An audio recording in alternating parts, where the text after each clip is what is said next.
이렇게 우리가 그 일요법회를 함께 한다는 것 자체가 참말로 이제 거룩한 일입니다. 예.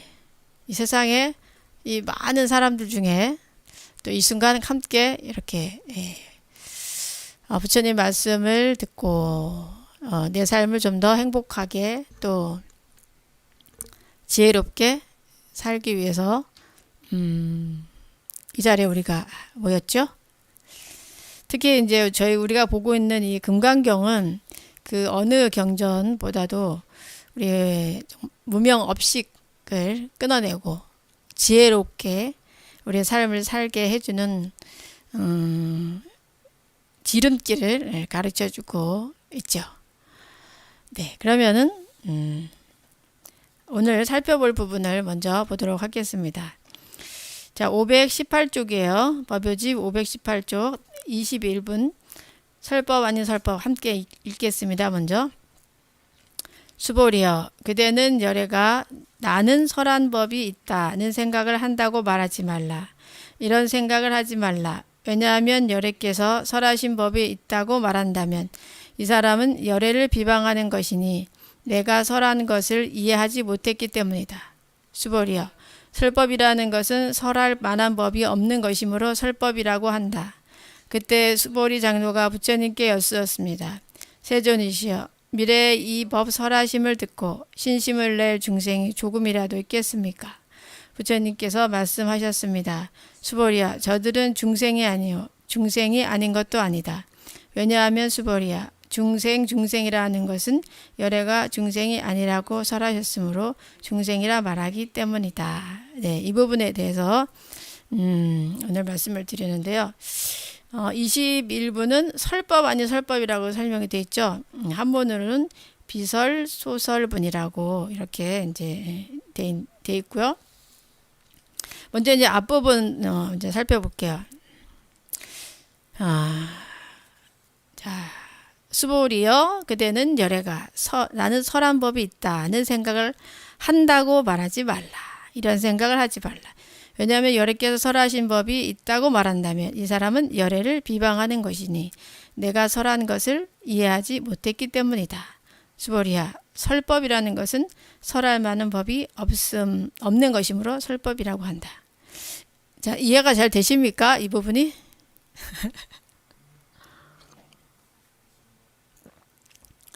거사님 이해가 잘 되십니까? 네? 좀 어렵죠, 그죠? 이게 또 이 금강경을 앞부분부터 좀 쭉 계속 따라온 분은 그래도 조금 이해가 될 텐데 또 갑자기 이 부분을 들으시면 이 뭔 소리야? 이렇게 생각할 수 있어요.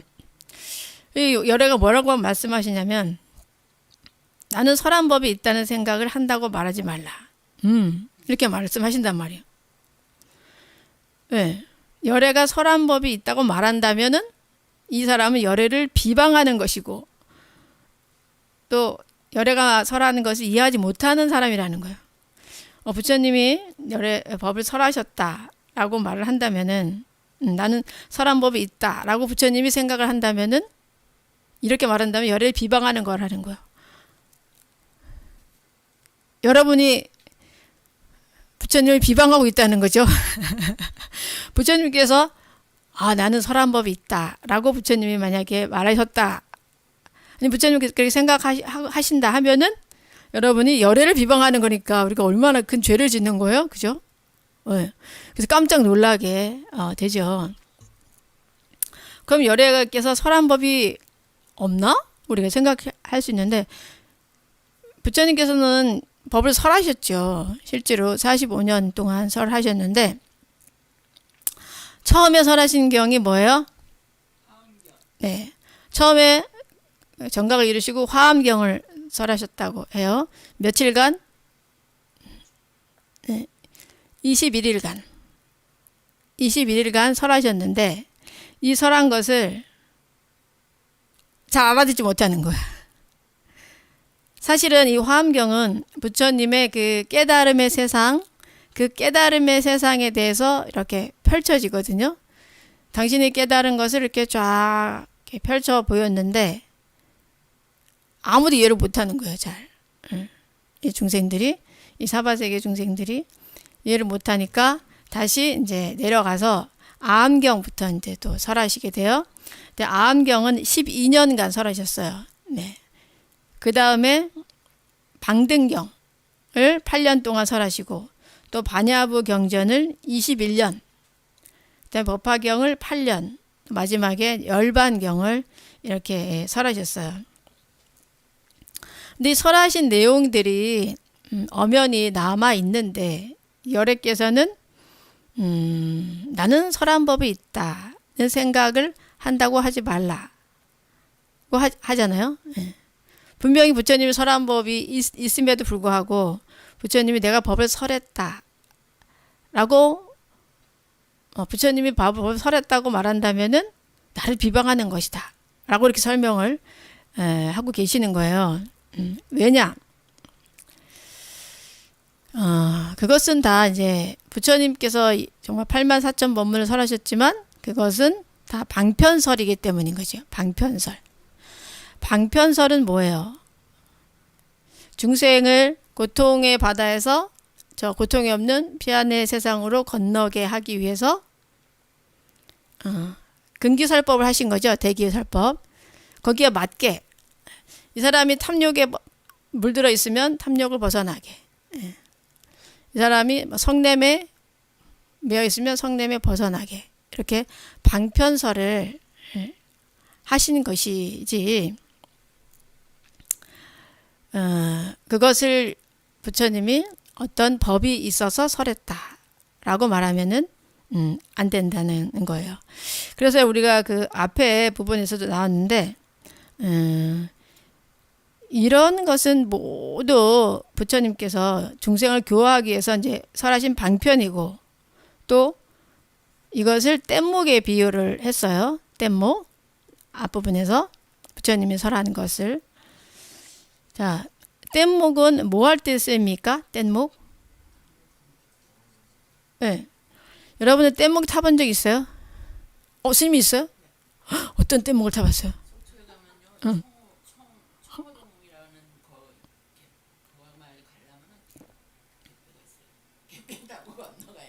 뗏목을 타고 건너가야 되는군요.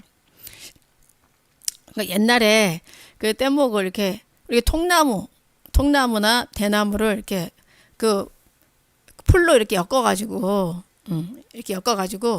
그 안에 그 위에 이렇게 엮어간 다음에 그 사람이 그 위에 올라가서 처음에는 그 강의 흐름을 따라서 이렇게 내려가게 그렇게 했죠. 강을 건너는. 그래서 이 부처님의 말씀이 뗏목이다라고 말씀하고 계시는 거죠. 그래서 뗏목을 가지고 우리가 강을 건너잖아. 뗏목을 타고 다 건넜다. 너무 고맙죠. 이쪽에 막 불이 활활 타는 세상이야. 불이 활활 타서 야 빨리 건너야 되겠다.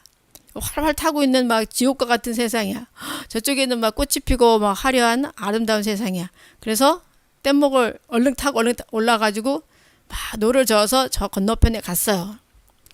건너편에 갔는데 이 뗏목이 얼마나 고마워. 너무너무 고맙죠.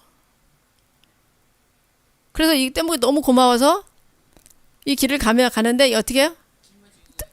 뗏목을 짊어지고 가는 거야. 아이고, 이 고마운 뗏목을 내가 짊어지고 가야 되겠다. 근데 거기는 강도 없어. 그냥 이렇게 아주 아름다운 세상이 있고 다 이렇게 펼쳐져 있어요. 평야가 펼쳐져 있고 아름다운 세상인데 뗏목을 지고 계속 그거를 가는 거예요. 그것은 뭐냐? 그건 뭐예요? 뗏목에 집착하고 있는 거죠. 뗏목에. 이 뗏목이 너무 고마우니까 내가 이걸 꼭 짊어지고 가야지. 이렇게 생각을 하는 거죠. 뗏목에 대한 집착. 그와 같이 이 부처님이 법을 설했다라는 그 마음이 있다면은 벌써 이 법에 집착되어 있는 거라는 거예요. 그 뗏목을 버려야 하듯이 우리도 이 법을 집착하면 안 된다는 거예요. 법을. 제가 지난번에 한번 말씀드렸죠. 우리가 성불을 해야 되는데 성불을 해야 된다는 거는 누구나 다 가지고 있는 마음이고 그쪽으로 가기 위해서 우리가 살고 있는데 성불에 집착을 하면은 안 된다는 거죠. 성불이라는 거 자체에 집착돼 있으면은 성불이 안 돼요.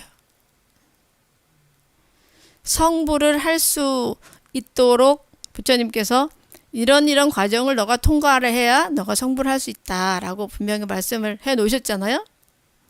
특히 이제 화엄경을 통해서 그 수행의 과의를 명확하게 밝혀 놓으셨는데 이 과정을 내가 통과하는 거에만 집중을 해야지.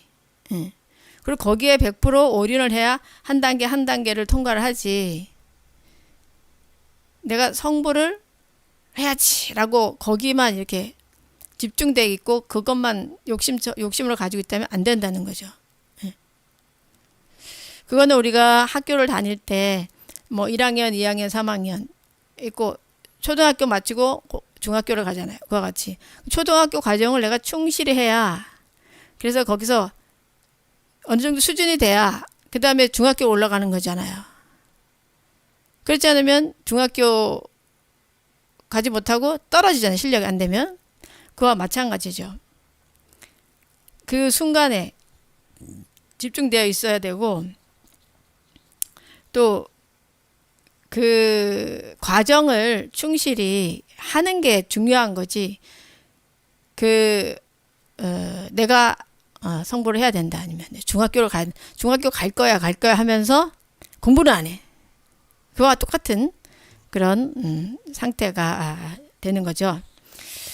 네, 그래서 이 부처님께서 이렇게 설해 놓으신 법문, 이 법문에 집착하지 마라라는 것을 지금 말씀하고 계신 것이요. 그래서 아집과 법집을 버려라라는 것을 말씀해 주기 위해서 이렇게 설하고 이제 계신 거죠.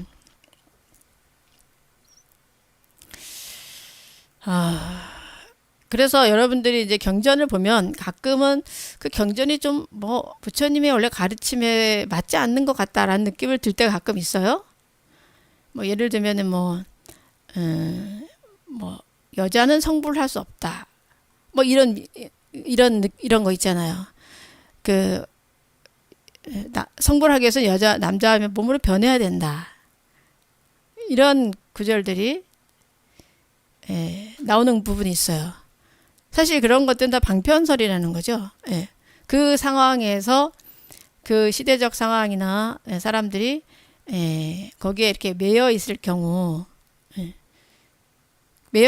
그것을 타파해 주기 위해서 이렇게 설해 놓으신 거지요. 그래서 거기에 이제 매여 있으면 우리가 이제 안 된다는 거예요. 결국은 이제 부처님의 이 방편설은 다 중생의 지혜가 열리게 하기 위한 말씀이거든요. 지혜가. 그렇기 때문에 어떤 그 절대적으로 불변하는 그 진리라고 정해진 것은 없다는 거예요. 그래서 거기에 매여 있으면 우리가 안 된다. 그거죠. 그래서 여러분들이 이제 이걸 쉽게 좀 알 수 있는 게 우리 절에 왔을 때도 이 절에 오면은 이제 절의 규칙이 있잖아요. 절의 규칙. 예를 들면 우리 한국 절에서는 절 안에 들어갈 때 양말 신고 들어가야지. 이게 예의잖아. 한국 절에서는. 그런데 소승불교 쪽에 근본불교 쪽에 뭐 미얀마나 스리랑카 이런 데 가면 어때요? 양말을 신으면 그게 예의에 어긋나는 거예요. 맨발로 들어가야 되는 거예요. 신발을 벗고 들어가야 되는 거라 마찬가지죠. 그와 같이 그런 어떤 그 상황에 맞춰서 그 나라의 상황, 그 사람의 상황에 맞춰서 법이 이렇게 존재하는 거지. 이 뭐 한국에서 양말을 법당에 들어갈 땐 꼭 양말을 신어야 된다. 이거를 주장을 해서 미얀마나 뭐 스리랑카 이런 데 가가지고 절에서는 양말을 신어야 되는 거야. 그리고 그거를 신고 들어갔다. 자기가 거기에 이제 국집한 거죠. 그 집착을 하는 거죠. 그러면 이제 거기 가서 사람들이 양말을 벗으세요. 아니면 신발을 벗으세요. 이렇게 거의 신발도 벗고 들어가지. 그런데 혼자서 그러고 있다. 양말을 신고 이제 들어갔다라든가. 그러면 그 나라 봤을 땐 그게 굉장히 실례잖아요. 그러면 그 사람들이 어떻게 해요? 번뇌에 휩싸이는 거지. 좀 모욕하는 것처럼 느끼죠. 그쪽 문화에서는. 아니, 왜 저 사람은 우리를 무시하는 거야? 왜 양말을 안 벗는 거야? 이렇게 할 수가 있는 거죠. 그래서 우리가 진리라고 해서 그 진리 자체에도 집착이 되어 있으면 안 된다. 그래서 부처님께서는 상황에 맞춰서 그 법을 쓰고 계시는 거기 때문에 그 법에 대한 그 마음 자체가 남아있지 않는 거죠. 내가 누구한테 법을 설했다, 아니면 내가 어떤 법을 설했다라던가 이런 마음 자체가 남아있지 않는 거죠. 그저 고요한 그 마음 상태로 계시기 때문에 그런 거예요. 자, 우리가 이제 호수가 있을 때 바람이 불잖아요. 바람이 불면은 이렇게 출렁이잖아요. 물이 출렁출렁해요. 바람이 불면은 막 특히 이제 뭐 아주 큰 그런 폭풍이 막 몰아친다 그러면 막 바다도 그렇고 호수도 그렇고 막 출렁출렁 하잖아요. 그럼 우리는 그 출렁이는 그 물결 그 자체에 집착할 수가 있다는 거죠. 일어나는 그 현상, 이 파도가 치는 것은, 물결이 생기는 것은 뭐 때문이에요? 바람 때문이죠. 바람이 일어서 물결이 생기는 거예요. 근데 어떨 때는 정말 잔잔한 그런 물결 같은 게 너무너무 아름답죠, 우리가. 특히 뭐 저녁 노을빛에서 잔잔한 이런 잔잔하게 막 치는 이렇게 물결을 봤을 때 굉장히 아름다운데, 그게 아름답다고 해서 그 물결을 우리가 잡고 있을 수는 없는 거죠. 이 바람이 멈추면, 인연이 멈추면 그냥 고요한 속으로 고요한 물이 되는 것과 마찬가지죠. 바람이 거칠지 않을 때는 물결이 살랑살랑 이렇게 치다가, 또 바람이 막 거칠다 그러면 물결이 막 세게 치잖아요. 그죠? 그러면 우리가 그 파도라는 것을 어떻게 규정하겠어요? 파도는 원래 크게 쳐야 되는 그게 파도야 라고는 할 수가 없는 거죠. 파도는 인연에 따라서 바람이 아주 살살 불 때는 살랑살랑 흔들리고, 또 파도가 거세게 칠 때는 또 거센 그 파도가 일어날 수 있는 거죠. 예. 모든 것이 다 인연에 의해서, 그 상황에 의해서 일어나는 현상일 뿐이지, 그런 어떤 그 현상을 다 떠난 자리, 그런 자리에서는 어떻게 해요? 항상 고요한 그 마음 상태인 거죠. 그런 마음의 상태가 바로 이제 그 부처님의 그 마음이다라고 이제 볼 수가 있는 거죠. 그래서 이제 부처님께서 그 45년 동안 설법을 하셔가지고 많은 중생을 교화하셨지만, 부처님은 사실 내가 교화했다는 그런 마음 자리가 없으신 거죠. 예. 마음 자리 자체가 없기 때문에 부처님인 거죠. 여기 이해가 갑니까?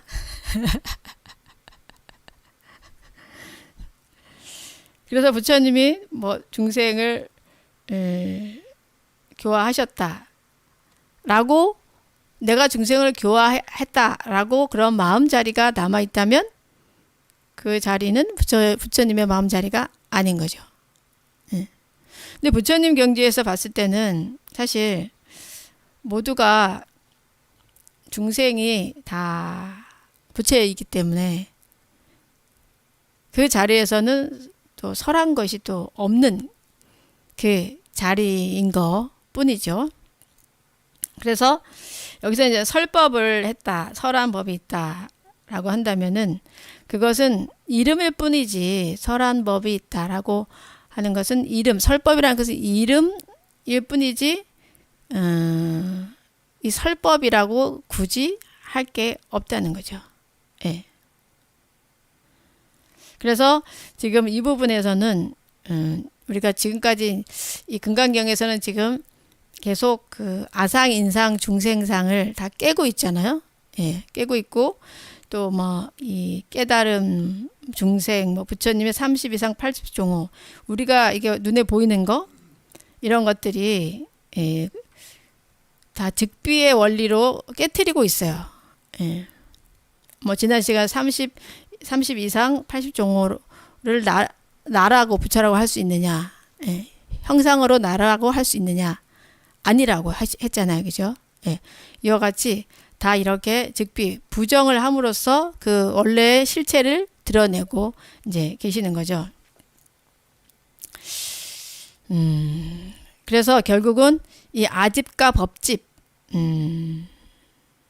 아집과 법집을 깨야 된다. 법에 대한 집착, 나에 대한 집착, 나라는 집착도 내려놔야 되고 또 법이라는 집착도 다 내려놔야 된다. 라고 이제 여기서는 이제 설하고 계신 거예요. 그러니 결국은 이제 부처님이 이 설하신 것에 대해서 굉장히 어떻게 겸손하시면서도 진리를 말씀하시는 거죠. 대부분은 이 성현들이 말씀을 하셨을 때 내 말을 따르라 하고 나를 따르라 하고 막 그렇게 주장을 하지 내 말에 대해서도 내가 말한 것조차도 집착하지 마라 라고 이렇게 자신 있게 하시는 분은 부처님밖에 사실 없죠. 어쩌면 이것은 굉장한 자비심이라고 볼 수가 있죠. 자비심. 간절하게 중생들이 우리가 부처의 성품, 부처님처럼 똑같아지기를 바라는 거죠.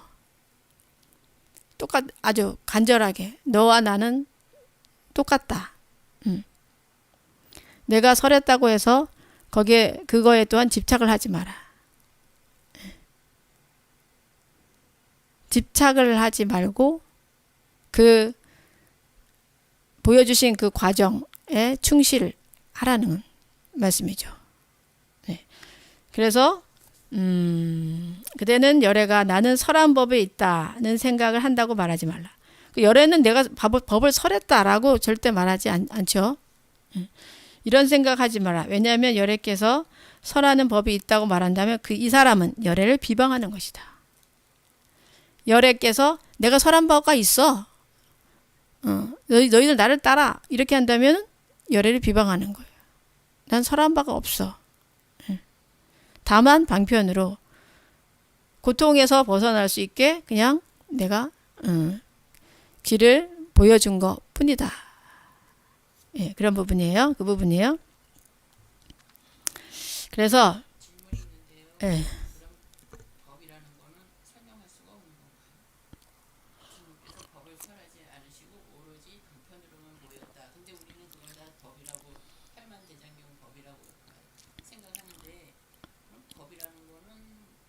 법이라는 것이 이름하여 법인 거죠. 예. 그럼 법이라는 것이 없냐? 진리라는 것이 없냐?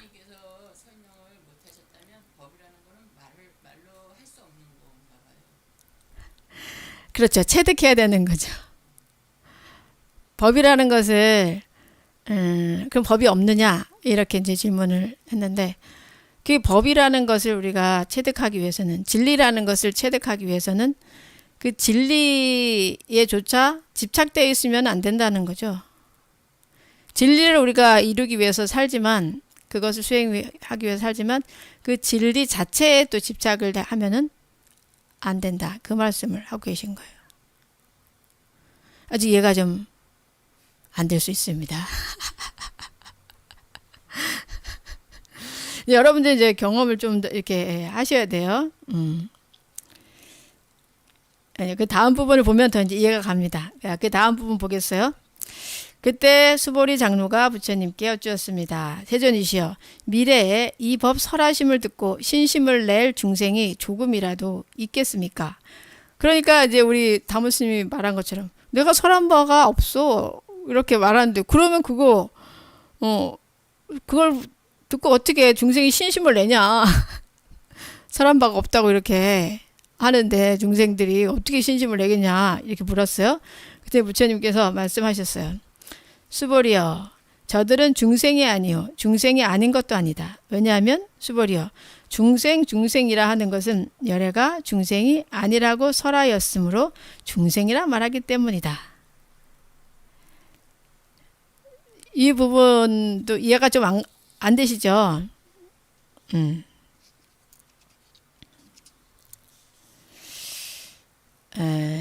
자, 그래서 이제 부처님께서 내가 설한 법이 있다 라고 말한다면, 내가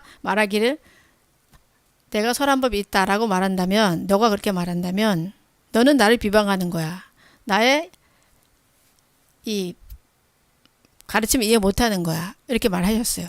그러니까 수보리가 그러면 부처님께서 미래에 이 법을 설하심을 듣고 신심을 낼 중생들이 있겠습니까? 네. 신심을 안 되지 않을까요? 사람들이 그걸 믿을까요? 뭐 이렇게 이제 물어보는 거죠. 네. 그러니까 굉장히 어떻게 보면 좀 약간 당돌한 질문이기도 하죠. 당신이 그러면 부처인데 부처가 아니라고 하는 것이 부처라고 한다면 이런 뜻이죠. 그러면 사람들이 믿겠느냐? 이렇게 좀 당돌하게 이제 질문을 했어요. 네. 그랬더니 수보리 저는 중생이 아니요. 중생이 또 아닌 것도 아니다. 이렇게 이제 말씀을 하셨는데,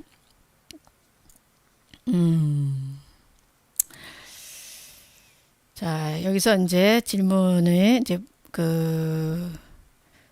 그들은 중생이 아니라라고 이제 말씀을 하신 게, 이름을 붙여서 중생이라 할 뿐, 중생도 아니고 중생 아님도 아니다. 중생이 아니면 뭐겠어요? 중생이 아니면 부처죠.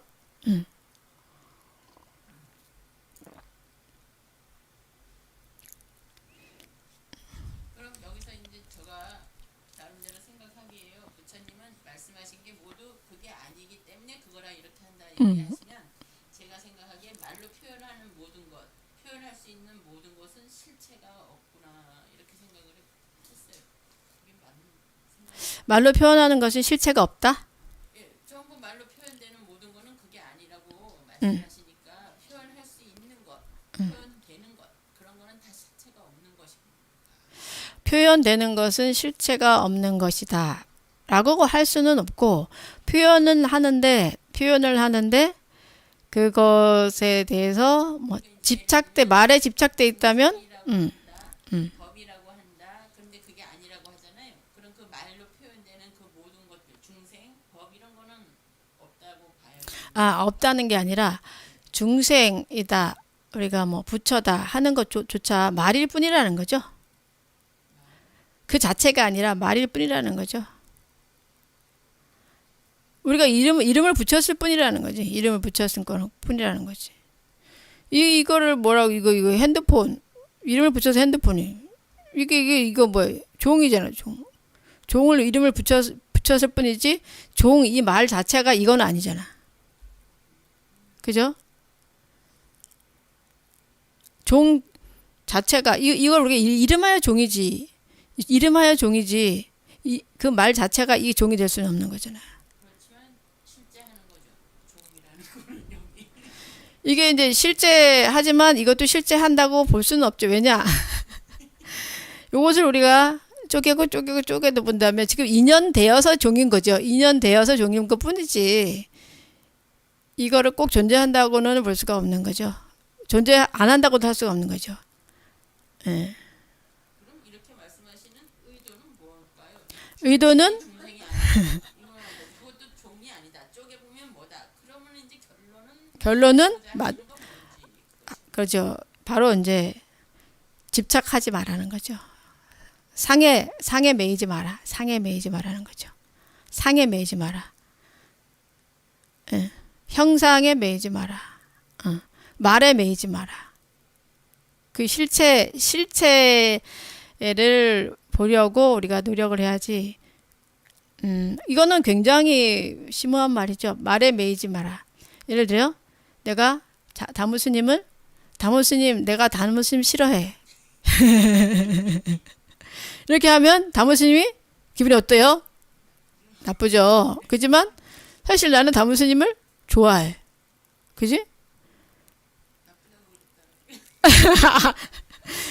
다무스님을 좋아하는데 제가 다무스님은 내가 말을 그 반대적인 표현을 다무스님 싫어 이렇게 말했어요. 마음은 아주 좋아해. 근데 다무스님은 어떻게?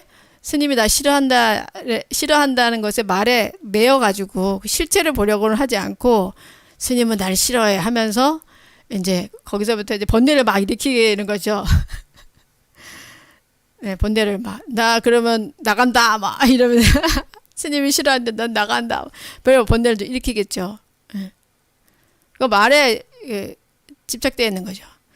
근데 말을 볼 게 아니라 스님이 나한테 어떻게 대하고 어떻게 말을 하고 스님이 어떻게 나에게 마음을 가지고 계신가 이게 더 중요한 거지. 말로 다무스님 미워 그런 다음에 미워하는 거에 완전히 국집되어 있으면은 그거는 실체를 못 보고 있는 거죠.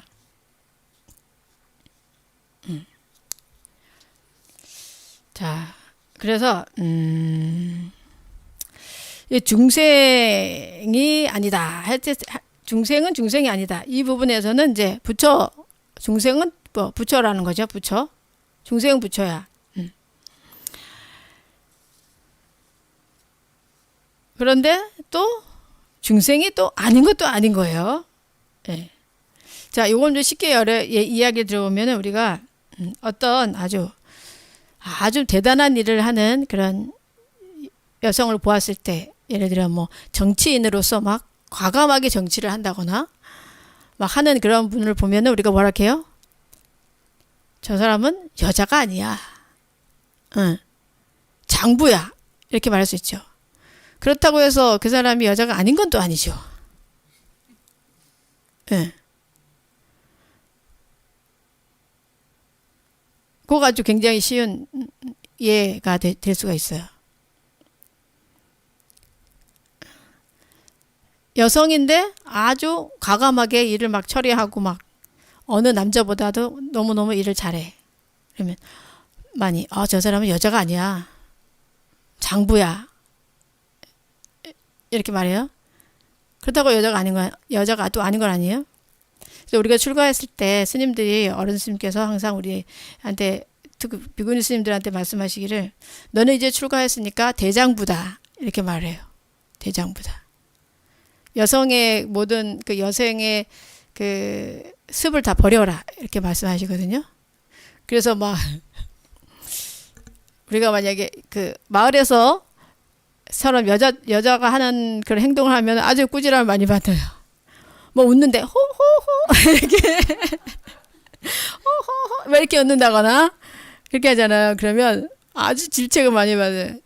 아니 생사대사를 해결하러 온 이 만중생을 구제하러 온 이 대장부가 어떻게 그 여자의 그 습성을 네가 아직도 가지고 있느냐. 그래가지고 아주 야단을 많이 맞아요. 네.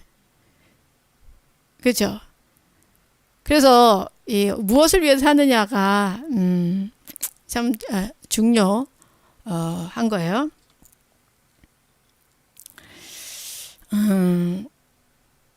특히 이제 이 대목에서 우리 그 옛날에 조사 스님 깨달으신 그 조사 스님들께서는요 주석을 달기를 모두 다 조금도 부족함이 없는 부처인 것을 그래서 중생이 곧 중생이 아니다.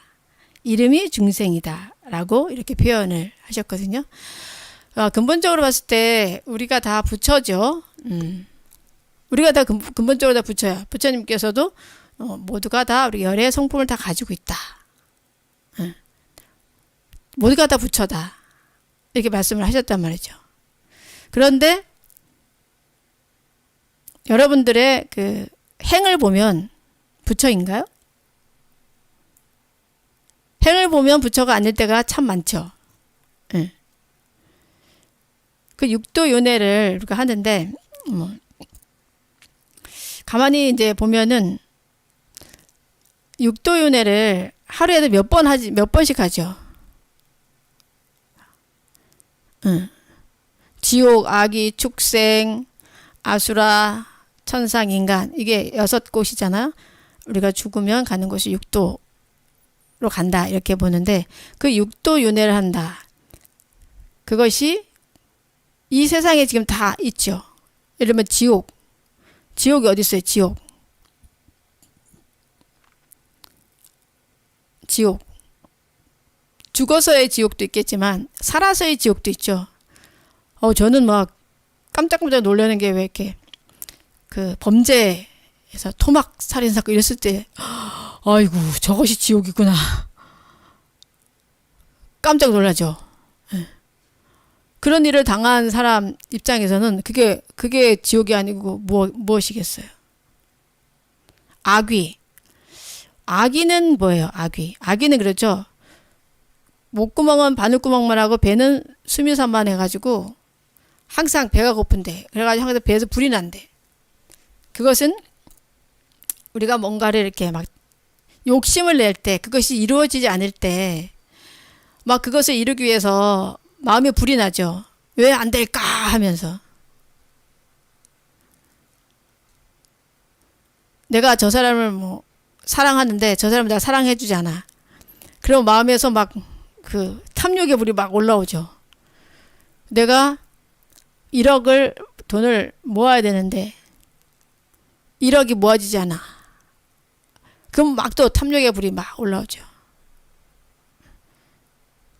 뭔가 이 어떤 탐욕으로 이루려고 할 때 그 안 될 때 그 뭐 아무튼 그 마음 있죠. 막 그 마음이 결국은 이제 악귀의 마음이고 또 축생의 마음도 있죠. 뭐 요즘 제가 보면은 뭐 부모가 아이를 뭐 성폭행을 한다거나 뭐 이런 거 이거는 축생이나 하는 거지 사람이 할 짓은 아닌 거죠. 그런 마음이 올라올 때도 있는 거죠. 그 다음에 아수라는 싸움 하는 곳이죠. 싸움의 신. 그래서 자꾸 누구나 보든지 싸움을 걸어 막. 그 부부가 맨날 부부 싸움을 해. 이 또한 아수라의 마음으로 사는 거고. 그러고 그렇게 살다가 불교를 만났어요. 불교를 만나서 이제 무엇이 옳고 무엇이 그른지 또 마음을 어떻게 다스려야 되는지를 알게 됐어요. 그래서 좀 말과 마음과 그런 행동들이 좀 정리가 되고 고요해졌어. 그러면 이제 인간이고. 근데 그 경계를 넘어서 항상 마음이 고요하고 모든 사람들을 살피고 걱정하고 도와주고 이런 따뜻한 마음을 가진 사람이 됐어. 그건 이제 천상의 마음을 가진 거죠. 나에 집착하는 게 아니라 모두가 행복하게 살고 싶은 그런 마음, 천상의 마음을 가지게 되는 거죠. 그러니까 원래 근본적으로 우리가 부처인데 지혜의 광명을 가지고 있는데 우리가 하는 행동들은 그때그때 지옥에 있는 그 사람도 될 수 있고 악귀에 있는 사람, 악귀가 되기도 하고 또 축생, 동물이 되기도 하고 그죠? 아수라가 되기도 하고 인간이 되기도 하고 천상에 사는 그런 천신이 되기도 한다는 거죠. 그러니까 중생이 아니다.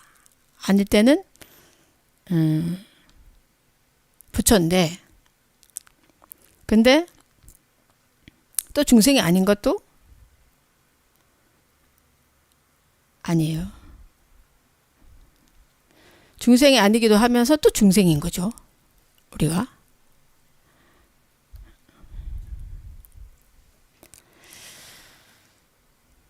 자, 그래서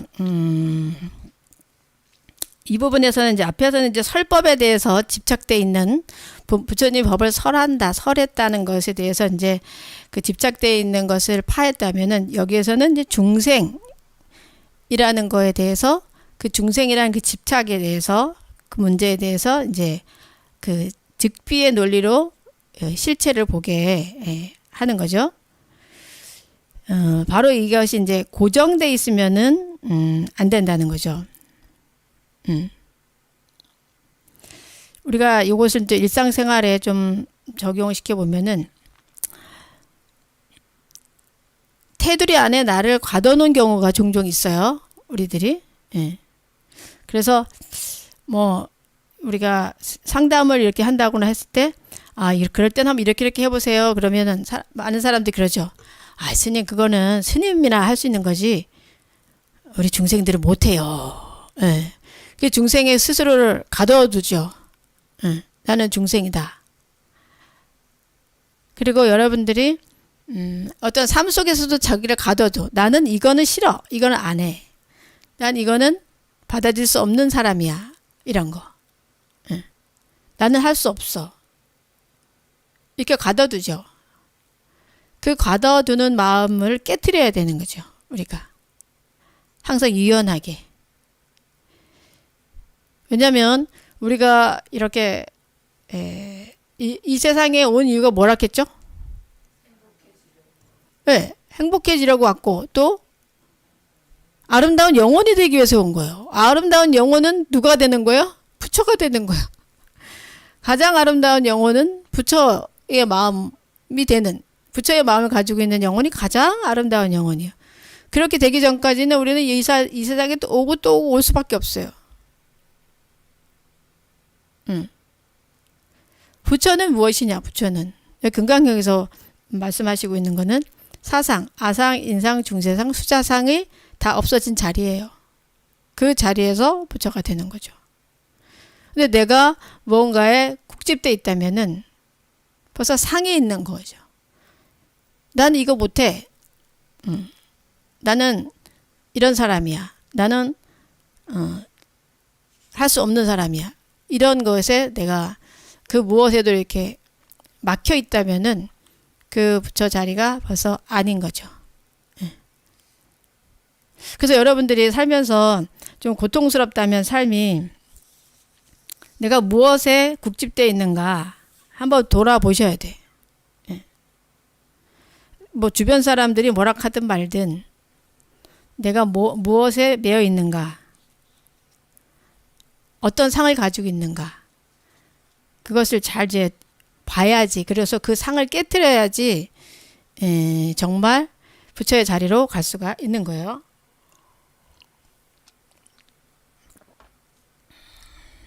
사람들이 또 이런 얘기 하잖아요. 나는 이런 사람이야.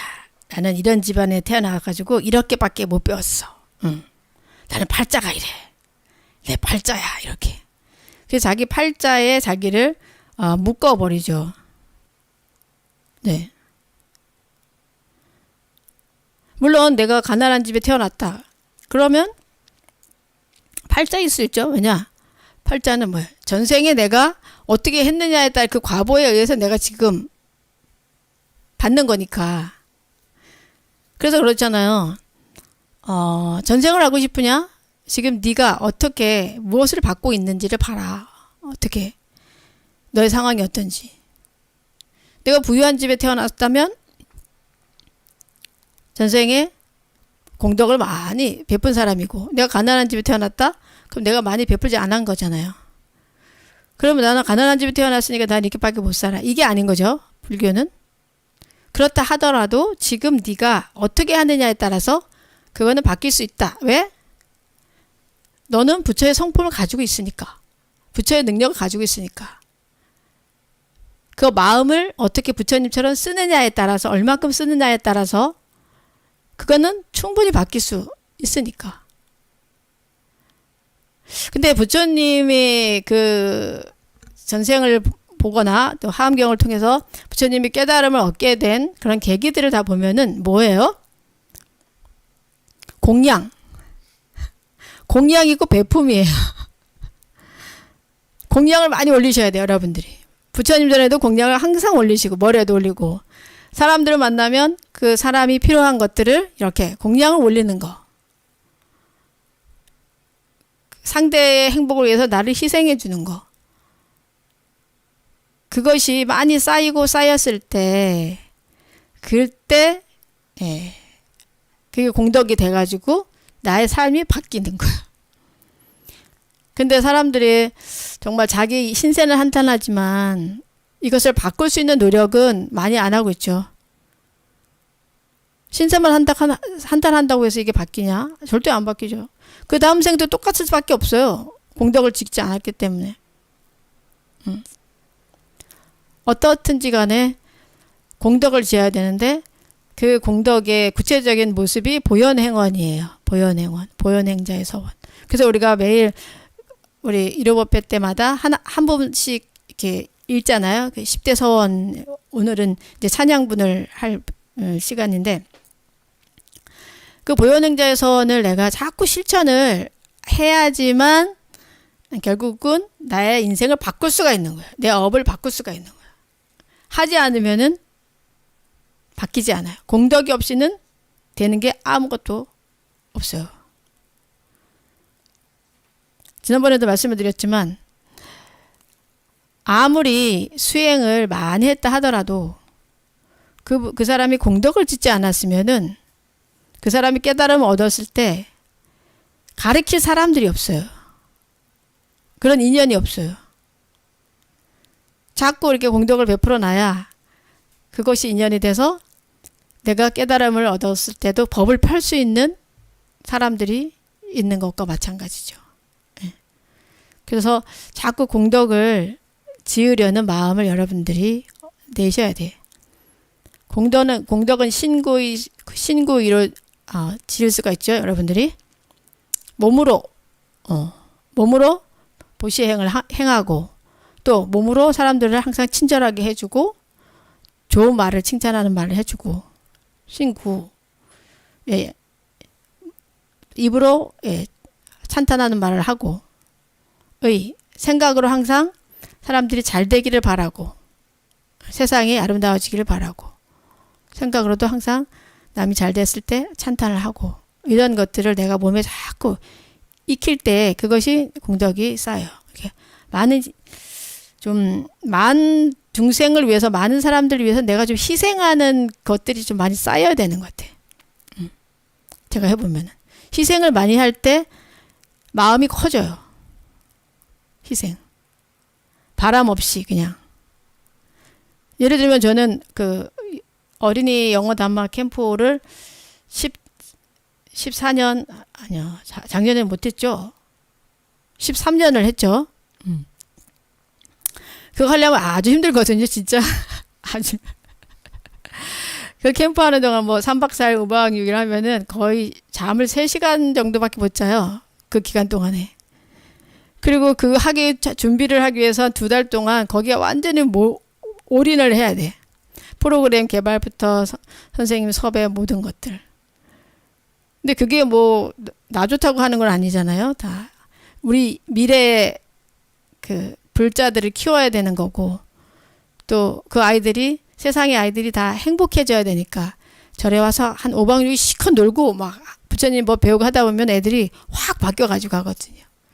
세상이 좀 더 밝아지기를 아이들이 행복해지기를 그 마음 하나로 그 캠프를 이렇게 진행을 했는데 캠프를 하고 날 때마다 정말 알아지는 것들이 굉장히 많아요. 그 지혜가 넓혀지는 게 굉장히 많고 한 번은 제가 놀란 게 아이들이 막 이렇게 막 게임을 하고 막 놀았어요. 들판에서. 근데 제가 이제 거기 서 있었거든요. 아이들을 보면 이렇게 서 있었는데 그 내 모습을 어떤 선생님이 사진을 찍었어요. 내 모습을. 근데 신기하게도 저한테 무지개가 탁 떠 있는 거예요. 그게 너무 신기했어요. 그냥 환한 날이었거든요. 뭐 비가 온 날도 아니었는데 그냥 그 어느 교사 선생님이 내가 이렇게 아이들을 이렇게 바라보고 있는 거를 이렇게 찍었는데 저한테 무지개가 이렇게 탁 와가지고 이렇게 탁 꽂혀 있는 거예요. 머리로 이렇게. 그래서 편집한 건 아니고 그 선생님이 그걸 찍어가지고 선생님 너무 신기해요. 제가 스님 사진 찍었는데 이런 사진 나왔다고 그러면서 보내줬어요. 그래서 제가 그걸 보면서 이렇게 내가 아이들을 위해서 아이들 정말 행복하기를 바라는 마음. 저는 아이들이 슬프지 않았으면 좋겠어요. 이 세상의 아이들이 다 정말 행복했으면 좋겠어요. 근데 그 부모님들이 수행이 안 되다 보니까 또 아이들을 또 함부로 다루는 경우도 있고 아이들한테 상처를 주는 경우도 있잖아요. 그래서 저는 캠프를 하면은 아이들이 그렇게 상처 입은 거 다 좀 갖다 버리고 사찰이 얼마나 아름다워요. 그 사찰의 아름다운 풍경들, 신선한 공기들 이런 것들을 가슴속에 넣었으면 좋겠다. 그래서 이 아이들이 이런 아름다운 것으로 가슴을 채워서 평생을 좀 용감하게 용기 있게 살면 좋겠다. 이러한 간절함으로 항상 캠프를 하거든요. 그러니까 하나하나 아이를 볼 때마다 소중하지 않은 아이들이 없어요. 너무 소중하고 정말 개구장이들도 어떻게 하면은 제가 좀 더 져가지고 갈 수 있게 할까 그 마음으로 하는데 그런 어떤 그 광경을 제가 이제 보면서 부처님께서 내가 이렇게 하는 것을 굉장히 찬탄하시는구나. 그 마음, 그런 어떤 가피라면 가피를 이렇게 느끼게 됐어요. 그러면서 내가 이런 마음을 먹을 때 모든 선신들이 좋아하시는구나. 그런 것을 제가 실제로 이제 경험을 했거든요. 그래서 여러분들이, 항상 부처가 되고 싶다면, 내가 부처가 되고 싶다면, 어떻게 하면 내가 공덕을 더 지을까?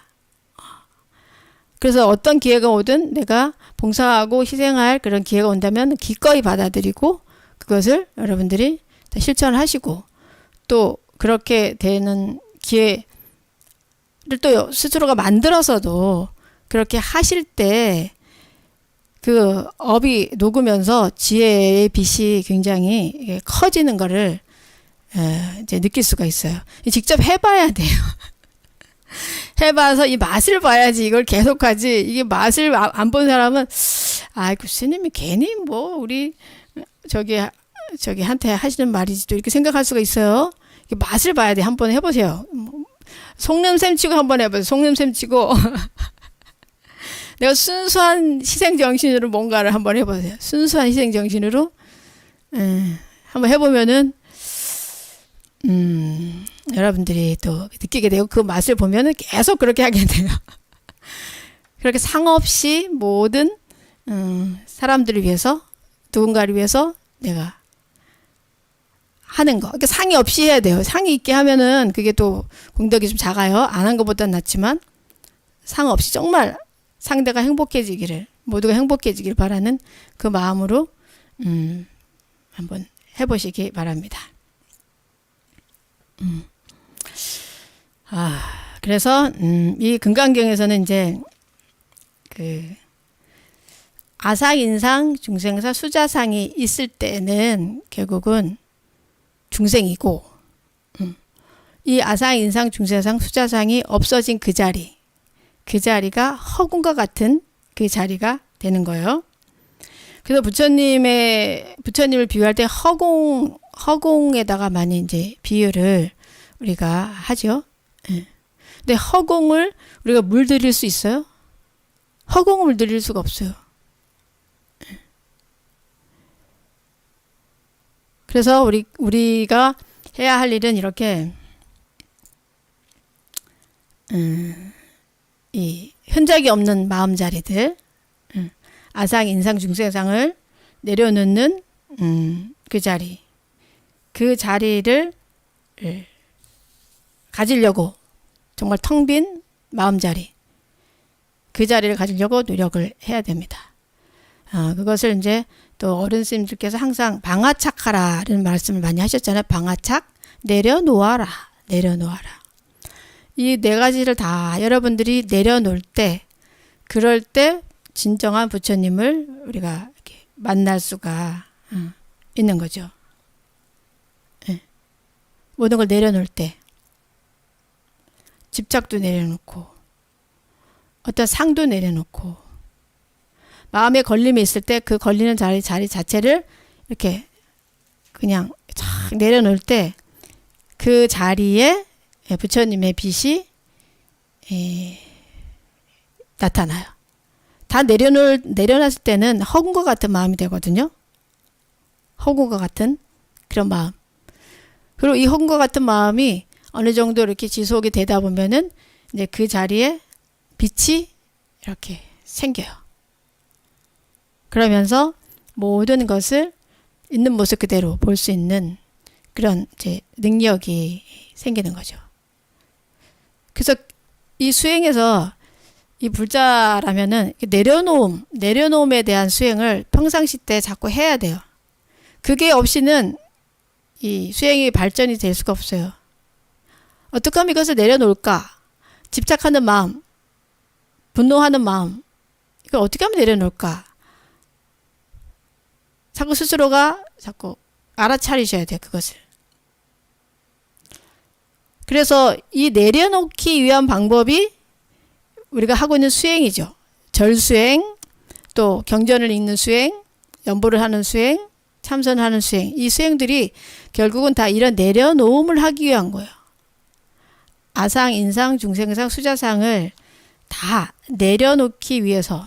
그 내려놓은 자리가 정말 부처님의 자리이기 때문에. 그 내려놓음은 말로 하는 게 아니죠, 여러분. 내려놓은 자리가 부처의 자리인데, 그러면 고민하던 그 문제를 내려놨는지 어떻게 할 수 있을까요? 본인이 그 내려놨는지를 어떻게 하냐고? 본인이 내려놓으면 알아지는 거지. 고요해지는 거지. 안 하게 되면 이제 내려진 거예요.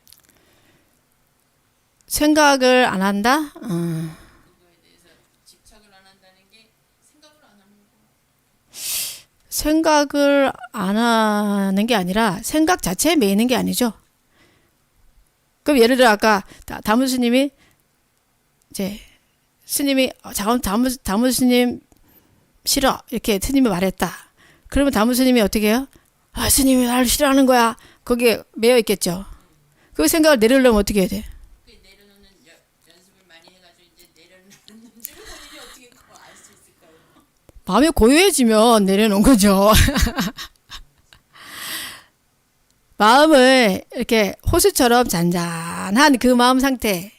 그러니까 내 마음의 고요가 가장 중요해요. 여러분들이 항상 이 집중해서 살아야 될 게 내 마음에 흔들림을 주는 그런 것들은 가능하면 안 돼.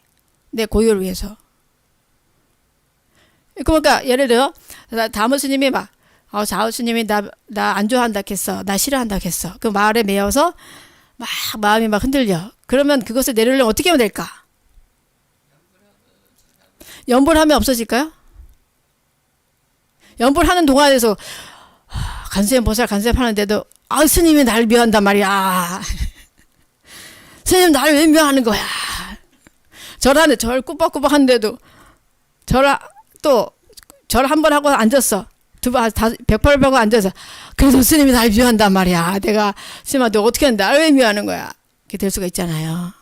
그죠? 그거 어떻게 내려놔야 되냐고.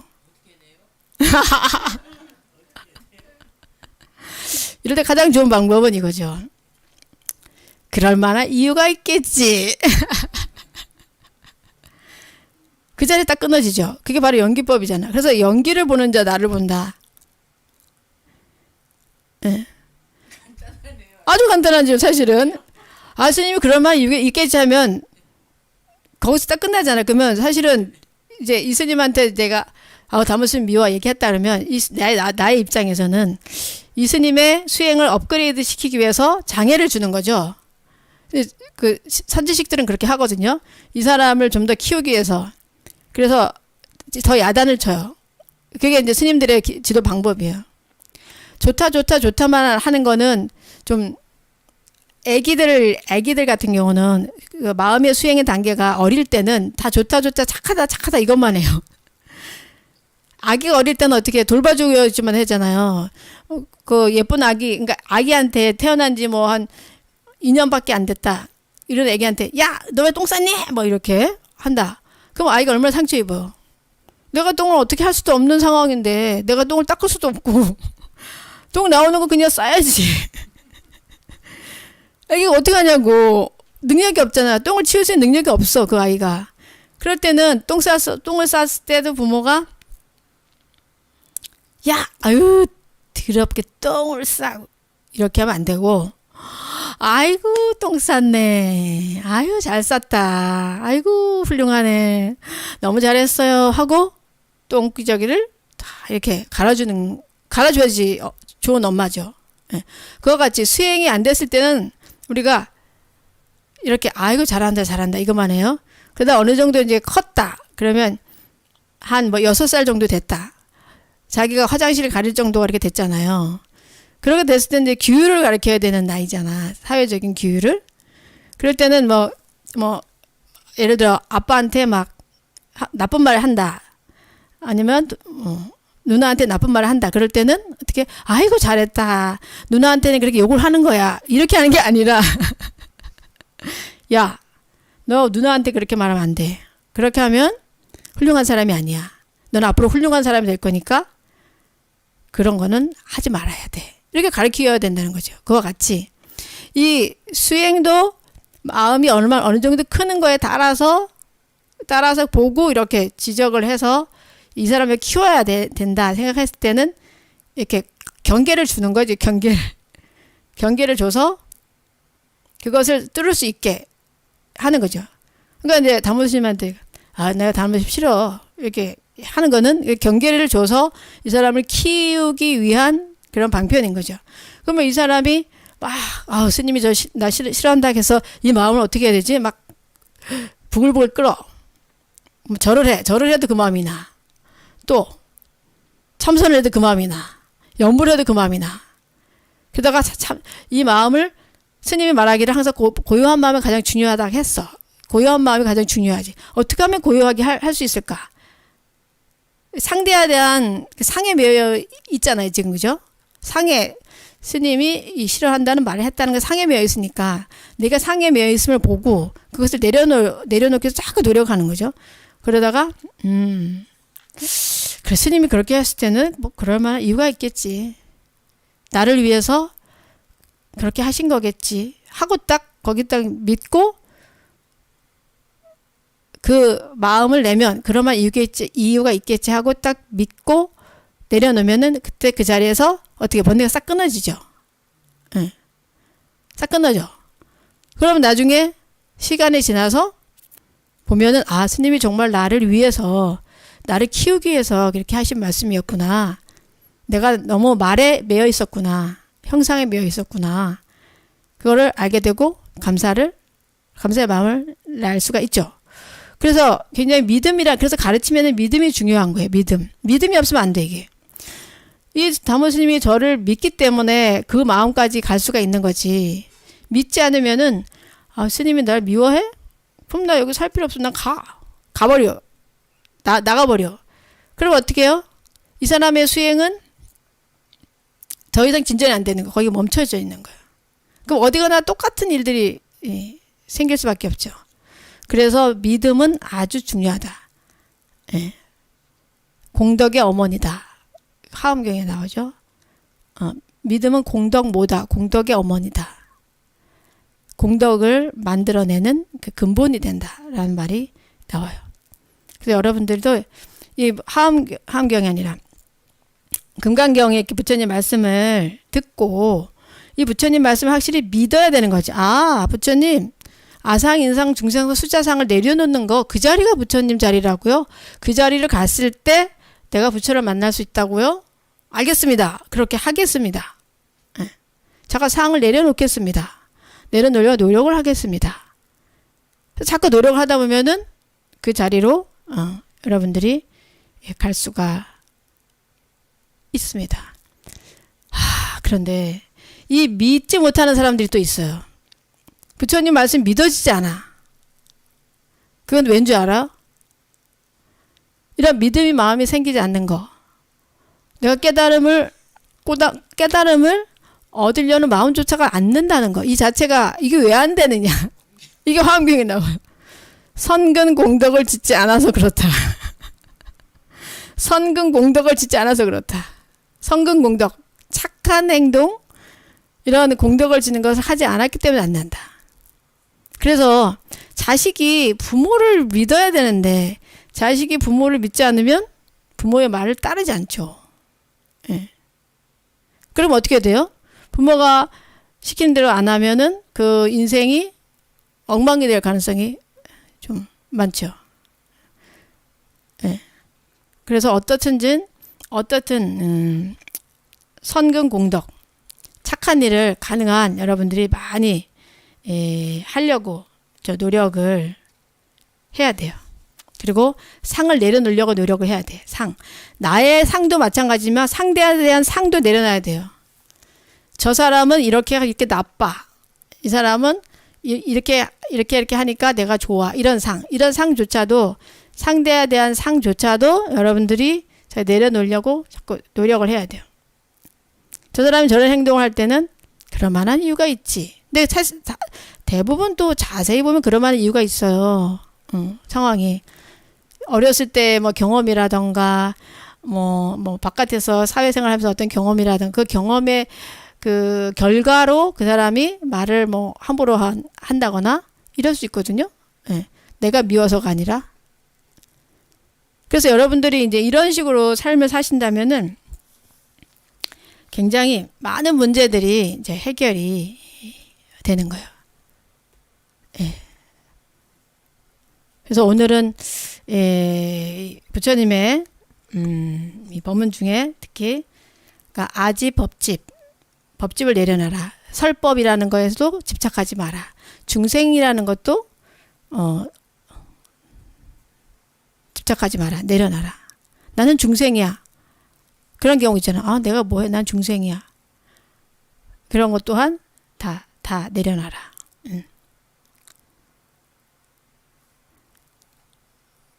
내려놓는 그 자리, 그 자리에 집착하지 않는 그 자리에 정말 반야의 지혜가 생긴다. 여러분이 사실 이거를 조금씩 경험을 하시다 보면은 좀 느껴질 때가 있어요. 아, 내가 이 상을 내려놓으니까 이렇게 편안해지는구나 하고 좀 느끼셔야 돼. 그래서 그 맛을 좀 보면은 자꾸 이제 상을 내려놓는 수행들을 여러분들이 하시게 됩니다. 네. 우리 이 금강경이 이 무명업식을 단칼에 잘라내는 그런 경이잖아요. 이 무명업식을 잘라내는 것이 바로 이 상을 내려놓음으로써 이게 되는 거거든요. 그래서 우리가 삶 속에서 나는 어떤 상을 가지고 있는가, 특히 아상, 인상, 중생상, 수자상을 통해서 아, 내가 아상을 가지고 있는가, 인상을 가지고 있는가. 아상, 나라는 생각. 인상, 남이라는 생각. 예. 중생이라는 생각. 또 수자상. 뭐, 오래 산다는 생각. 이런 걸로 내가 조금 매여있진 않는가. 항상 이제 살펴봄으로써 그 상을 바라보고 그 상을 내려놓음으로써 여러분들이 허공과 같은 마음을 찾을 수 있고 또 그 허공과 같은 마음속에서 반야의 지혜가 나온다는 거 좀 명심을 좀 하시고 이 금강경을 좀 더 매일 독송을 좀 하시면 좋을 것 같습니다.